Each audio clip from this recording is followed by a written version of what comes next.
হরে কৃষ্ণ বন্ধুরা, আপনারা দেখছেন পূর্ণ ব্রহ্মজ্ঞান ইউটিউব চ্যানেল। আমি চন্দন মুখার্জি আপনাদের সঙ্গে। আজকে আমরা যে বিষয় নিয়ে আলোচনা করবো, আশা করি সবাই থাম্বনেল টাইটেল দেখেই বুঝতে পেরে গেছেন আজকের আলোচনার বিষয়টা কি।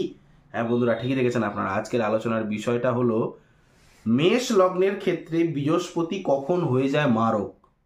ঠিকই শুনেছেন আপনারা, মেষ লগ্নের ক্ষেত্রে বৃহস্পতি কখন হয়ে যায় মারক, বা কখন মেষ লগ্নের জাতক জাতিকারা পোকরাজ ধারণ করবেন না, হিতে বিপরীত হবে। আজ ভিডিওটা আমি ডিটেলসে বলবো এবং ব্যাখ্যা সহকারে বোঝাবো। দেখুন, আমরা সবাই জানি কেন্দ্রাধিপতি কোণে বা কোণাধিপতি কেন্দ্রে বসলে আমরা সব থেকে একটা পাওয়ার পাই, স্ট্রেংথ পাই জন্মছকে। কিন্তু মেষ লগ্নের ক্ষেত্রে বৃহস্পতি নবম অধিপতি এবং দ্বাদশাধিপতি, কালপুরুষ রাশিচক্রেরও বৃহস্পতি নবম ভাবের অধিপতি এবং দ্বাদশ অধিপতি।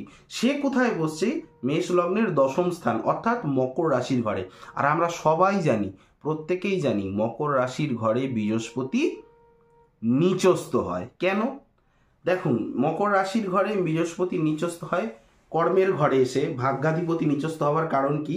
দশম ভাব থেকে কর্মের বিচার করা হয়। আপনি আমি প্রত্যেকেই জানি, বাচ্চারাও জানে, মানে যারা যারা জ্যোতিষ শিখছেন, যে দশম ভাব থেকে কর্মের বিচার করা হয়। তাহলে দশমের দ্বাদশ, দশমটাকে এক ধরে গুনতে থাকুন। দশমের দ্বাদশটা কি? নবম ভাব। তাহলে নবমাধিপতি যখন দশে আসে, মানে টেনতে আসে দশম ভাবে, তখন সে হয়ে যায় নিচস্থ বৃহস্পতি, মানে মকর রাশির ঘরে। এবং সেক্ষেত্রে যদি মেষ লগ্নে জাতক জাতিকারা পুকরাজ ধারণ করে, তাহলে তার তো ভাগ্য উন্নতি হবেই না, মানে কর্মে তো উন্নতি হবেই না। কর্মে নানান রকম বাধা দেখা গেল। মেষ লগ্নের জাতক জাতিকাদের যাদের জন্মছকে বৃহস্পতিটা মকর রাশির ঘরে বসে রয়েছে, এমন ব্যক্তি যদি পুকরাজ ধারণ করে নেয়, দেখা গেল পুকরাজ ধারণ করার কিছু মাস পরে বা কিছু দিনের মধ্যে তার জব ট্রান্সফার হয়ে গেল, এমন জায়গায় ট্রান্সফার হলো যেটা তার পছন্দ নয়। হতে পারে সে জবলেস হয়ে গেল, অথচ সে কিন্তু পুকরাজ পড়ে বসে রয়েছে। সে সবাইকে বললো আমি আমার লাকি স্টোন লগ্ন হিসেবে পড়ে রয়েছি। আজকে আমি সেই ভুলটা ভাঙবো এবং ভাবার্থ রত্নাকরের 3 নম্বর শ্লোক অনুযায়ী আপনাদেরকে বুঝিয়ে বুঝিয়ে বলবো। ঠিক আছে? তো আওয়াজটা নেবেন না, ইরিটেট হবেন না দয়া করে, মন্দিরের আওয়াজ তো। যাই হোক, আমি শ্লোকটা বলছি, ভাবার্থ রত্নাকরের 3 নম্বর শ্লোক। মেষ লগ্নে তু জাতস্য ভাগ্যন্থ স্থান নায়ক দেবেন্দ্র পূজ্য রাজস্থ সম্ভবেন মারক সমৃত। আবার বলছি, আস্তে আস্তে বলছি। মেষ লগ্নে তু জাতস্য ভাগ্যন্থ স্থান নায়ক দেবেন্দ্র পূজ্য রাজস্থ সম্ভবেন মারক সমৃত। অর্থাৎ এই যে এই কথাটা এতক্ষণ ধরে বোঝাচ্ছিলাম, সেটাই বলতে চাইছে যে মেষ লগ্নের ক্ষেত্রে বৃহস্পতি নবম এবং দ্বাদশপতি, অর্থাৎ দশমের তো দ্বাদশ নবম আছেই, কিন্তু কালপুরুষ রাশি ন্যাচারাল জোডিয়াক সাইনেরও দ্বাদশাধিপতি। সেই নবম এবং দ্বাদশাধিপতি হয়ে দশমে বসা থাকলে তাহলে বৃহস্পতি সেক্ষেত্রে মারকের ফল তুলবে। এবারে আমরা জানি যে আমাদের ন্যাচুরাল, আমাদের আয়ুর বিচার করা হয় অষ্টম ভাব থেকে। জানি তো প্রত্যেকে যে আমাদের মৃত্যু, ডেথ, আমাদের অ্যাক্সিডেন্টের বিচার করা হয় অষ্টম ভাব থেকে।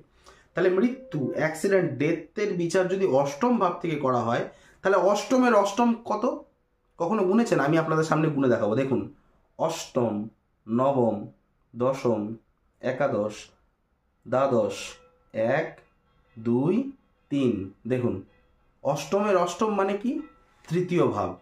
তাহলে এই অষ্টমের অষ্টম মানে তৃতীয় ভাব। এবার একটা জিনিস দেখুন, এই যে ন্যাচুরাল জোডিয়াক সাইনের যে আয়ুর ঘরটা অষ্টম ঘর, তাহলে অষ্টমের তৃতীয় করুন না, অষ্টমের অষ্টম, তাহলে মারকের মহামারক, বুঝতে পারছেন তৃতীয় ভাবটা। তাহলে অষ্টমের তৃতীয় করুন, এই দেখুন 8, 9, 10।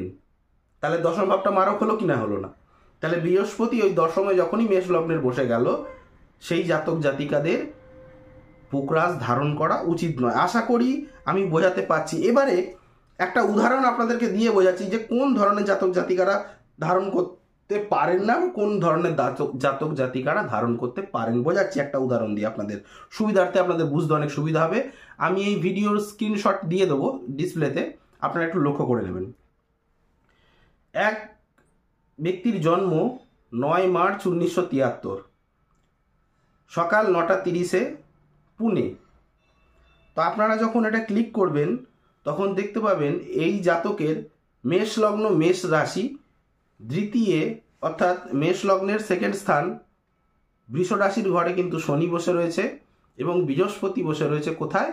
দশম স্থানে নিচস্থ। এবারে এই চারটাতে বাকি আমি আর কিছু বললাম না, শুধু একটা জিনিস দেখবেন, বৃহস্পতি থেকে শনি পঞ্চম ভাবে বসে রয়েছে, মানে বৃহস্পতির পঞ্চম দৃষ্টি শনিতে পড়ছে, আবার শনি থেকে নবম ভাবে বসে রয়েছে কে?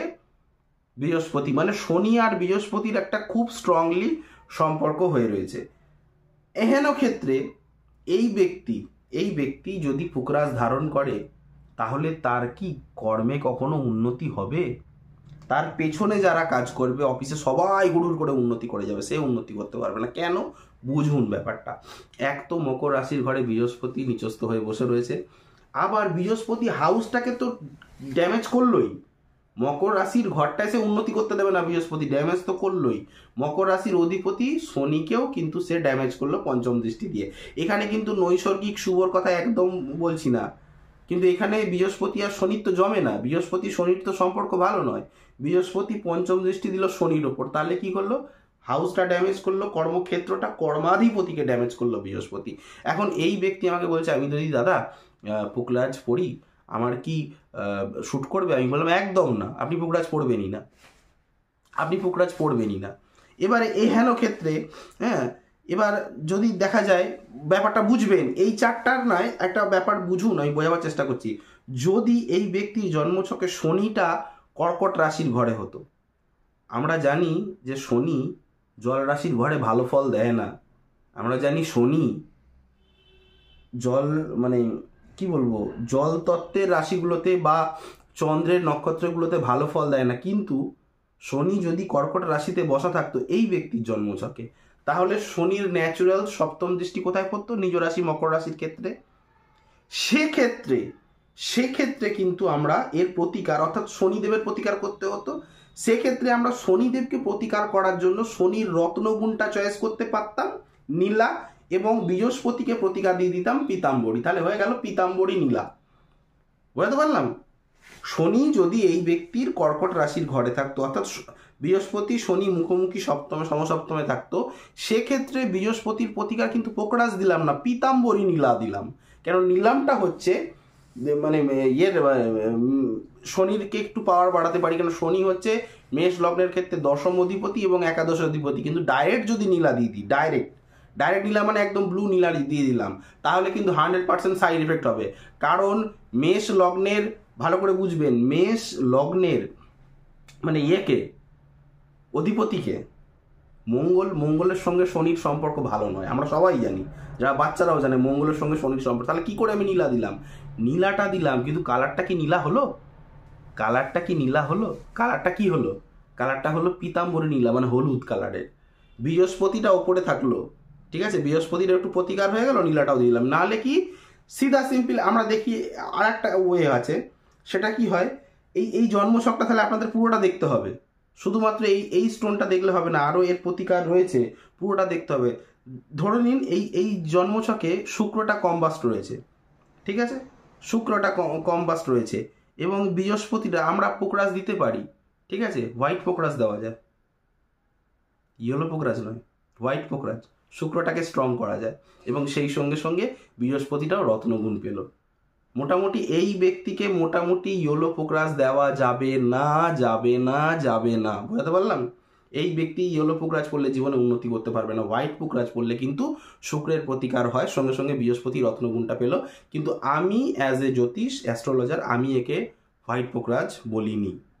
আমি অ্যাজ এ জ্যোতিষ আমি একে এই জন্মছকটা অনুযায়ী আমি একে প্রতিকার কিন্তু পীতাম্বরী নীলা দিইনি। এবার যদি বলেন তাহলে আপনি ওকে কি প্রতিকার দিয়েছেন? কবচ দিইনি, কোনো কবচ দিইনি, আমি একে দিয়েছি স্টার রুবি। 1 নম্বর হচ্ছে স্টার রুবি, কারণ স্টার রুবির ক্ষেত্রে রবিটাকে পাওয়ার পেলাম এবং মঙ্গলটাকে পাওয়ার দিলাম, ঠিক আছে, একসঙ্গে দুজনকে, রবি এবং মঙ্গলকে পাওয়ার দিলাম। সেই সঙ্গে সঙ্গে আর কি দিয়েছি, এনার দেখেছেন জন্মছকটা ভালো করে দেখবেন, বুধ কম্বাস্ট, বক্রি এবং নিচস্থ, কম্বাস্ট, বক্রি এবং নিচস্থ কোথায়? মীন রাশির ঘরে। তাহলে এই বুধকে কি করে পাওয়ারফুল করব? বুধ কিন্তু মার্কারি মঙ্গলের শত্রু, মিত্র নয়, মানে বুধ মঙ্গলের শত্রু হয়, তাহলে বুধকে আমি কীভাবে পাওয়ার দেবো? ডাইরেক্ট দেওয়া যাবে না। কেতুটা দেখুন, কেতুটা বুধের ঘরে তৃতীয় হাউসে বসে রয়েছে, ঠিক আছে, লগ্ন সাপেক্ষে, মেষ লগ্ন সাপেক্ষে তৃতীয় হাউসে কেতু বসে রয়েছে। তাহলে কেতুকে এবং এই বুধকে অ্যাটাচমেন্ট করে গ্রিন ক্যাটস আই দিয়েছি, বুঝতে পারলাম। এই ব্যক্তি প্রফেশনাল ব্যাংকার, ব্যাংকে কাজ করে, আমি এর প্রতিকার হিসেবে গ্রিন ক্যাটস আই দিয়েছি বুধের প্রতিকার হিসেবে, এবং আমি এই স্টার রুবি দিয়েছি ওই মঙ্গল এবং রবির জন্য। এবং বাকি যদি বলেন মঙ্গল রবি হয়ে গেল বুধ, তাহলে আপনি বৃহস্পতির জন্য কি দিয়েছেন? আমি কিন্তু বৃহস্পতির প্রতিকার সম্পূর্ণ একটি আলাদা দিয়েছি, সেটা আমি ইউটিউবে বলতে পারবো না। ঠিক এইভাবেই আমি আপনাদের পিন পয়েন্টেড ধরে ধরে জন্মছকগুলোকে বিচার করি। আমাকে দিয়ে যদি জন্মছকে বিচার করাতে হয়, স্ক্রিনে দেওয়া নাম্বারে কল বা হোয়াটসঅ্যাপ করে সরাসরি আমার সাথে যোগাযোগ করতে পারবেন। কিন্তু একটা কথা জেনে রাখবেন, আমি কিন্তু ফ্রিতে অ্যাডভাইস দিই না কাউকে, পেয়েবল প্রেডিকশন অনলি। আমার নাম্বারটা হচ্ছে 8697429744। আরেকবার বলছি, আমার নাম্বারটা হচ্ছে 8697429744। এটা হচ্ছে কলিং নাম্বার। আর হোয়াটসঅ্যাপ নাম্বারটা হচ্ছে 9619396811। হোয়াটসঅ্যাপ নাম্বারটা হচ্ছে 9619396811। একটা কথা মেনটেন করে চলবেন, হোয়াটসঅ্যাপ নাম্বারে কেউ কল করবেন না, কলিং নাম্বারে কেউ হোয়াটসঅ্যাপ করবেন না, ঠিক আছে? ভিডিওটা ভালো লাগলে বন্ধু একটু লাইক করবেন, কঞ্জুসি না করে, কিপটামো না করে, একটু লাইক আমাদের মনের উৎসাহ বাড়ায়। একটু লাইক করবেন, কমেন্ট করবেন, বেশি বেশি করে শেয়ার করবেন আপনার ফেসবুক প্রোফাইলে, আপনার হোয়াটসঅ্যাপে। তাতে আপনি মেষলগ্ন না হতেও তো পারে আপনার একটা সন্তান আসলো বাড়িতে, সেই মেষলগ্নের হলো। আপনি আজকে বিয়ে করে আসলেন, যেই বউটাকে বিয়ে করলেন সেই বউটার মেষলগ্ন আপনার স্ত্রীর, বা আপনার আপনি যদি কোনো মহিলা হন তাহলে আপনার হাজব্যান্ড হতে পারে মেষলগ্ন। তাহলে আপনাদের এইগুলো জানা উচিত, ঠিক আছে? আজ এখানে শেষ করলাম, দেখা হচ্ছে নেক্সট কোনো ভিডিওতে, নেক্সট কোনো টপিকে। ততক্ষণ পর্যন্ত ভালো থাকুন, সুস্থ থাকুন, আর সুস্থ আপনার থাকতেই হবে। হরে কৃষ্ণ।